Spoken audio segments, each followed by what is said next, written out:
Hello bachcho, let's read out the question first. The mutual inductance between two coils depends upon. से यहाँ पर mutual inductance between two coils की बात कर रही है कि वो किस पे डिपेंड करता है. तो चलिए स्टार्ट करते हैं हम सॉल्यूशन से. But before of it let's talk about the key concept which we are going to use here for this question. So यदि मैं यहाँ पर बात करूँ म्यूचुअल इंडक्टेंस की, सो वो किस तरीके से होती है. सो लेट्स सपोज कि इसमें क्या होता है, दो कॉइल्स होती है. एक ये कॉइल हो गई, एक ये दूसरी कॉइल हो गई. इस कॉइल को मैंने मान लिया ए, इस कॉइल को मैंने मान लिया बी.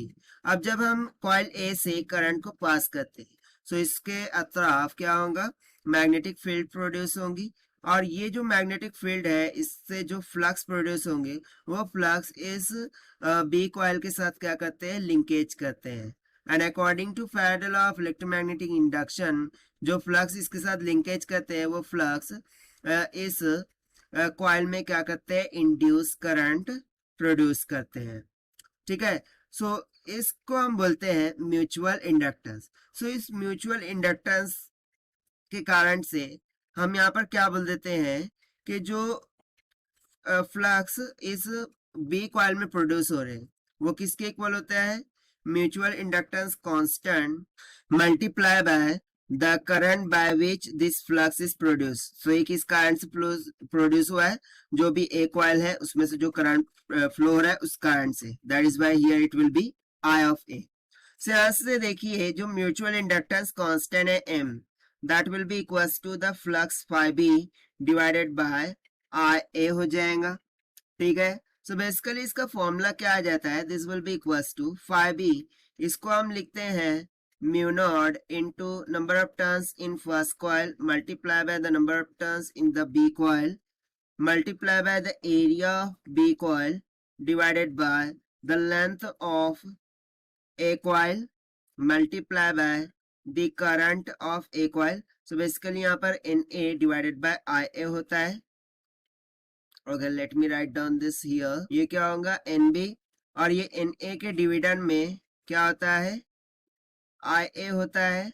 so यहाँ से देखिए आई ए कैंसिल हो जाएगा और मुझे म्यूचुअल इंडक्टेंस कांस्टेंट ये किसके इक्वल मिल जाएंगी, mu naught N A into N B into A of B divided by the length of the coil A के इक्वल. ठीक है. so यहाँ से सिंपली हम देख सकते हैं कि जो म्यूचुअल इंडक्टेंस कांस्टेंट है ये किस पर डिपेंड कर रहा है, म्यू नॉट. ठीक है, जो कि किसको इंडिकेट करता है, मीडियम को. so यहाँ पर हम सिंपली बोल सकते हैं कि mutual inductance of two coil it depends on medium. और सेकंड थिंग यहाँ पर मैं बात करूंगा इस कॉइल के बारे में. अभी मैंने ये कॉइल को बहुत ही करीब करीब रखा है. सो इस कारण से क्या होता है कि बी कॉइल में ज्यादा से ज्यादा फ्लक्स निर्माण होते हैं और उस कारण से ज्यादा क्या होता है, म्यूचुअल इंडक्टेंस हमें मिलता है. अब यदि मैं इन कॉइल्स को थोड़ा अपार्ट कर दूं, यानी कि इस डिस्टेंस को क्या कर दूं, इंक्रीज कर दूं. सो यदि मैं इंक्रीज कर दूंगा, सो जो फ्लक्स लिंकेज है वो क्या होता है, रिड्यूस हो जाता है.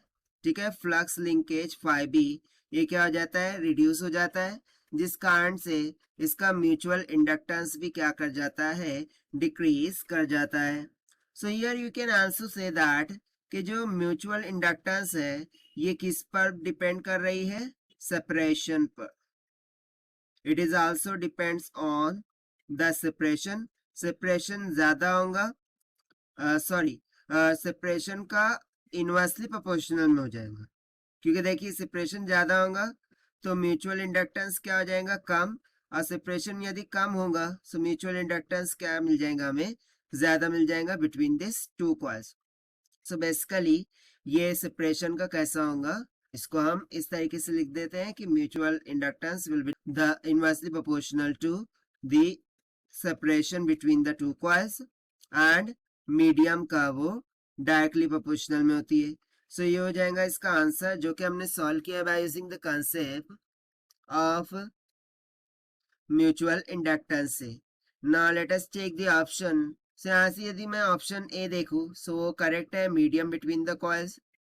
ऑप्शन बी देखूं so separation between the coils, इस पर भी डिपेंड करता है. सो यहाँ से देखिए जो ऑप्शन डी हमें दिख रहा है, that is both A and B, this will become correct. So this is the required solution. I hope you understood well. Best of luck. Thank you.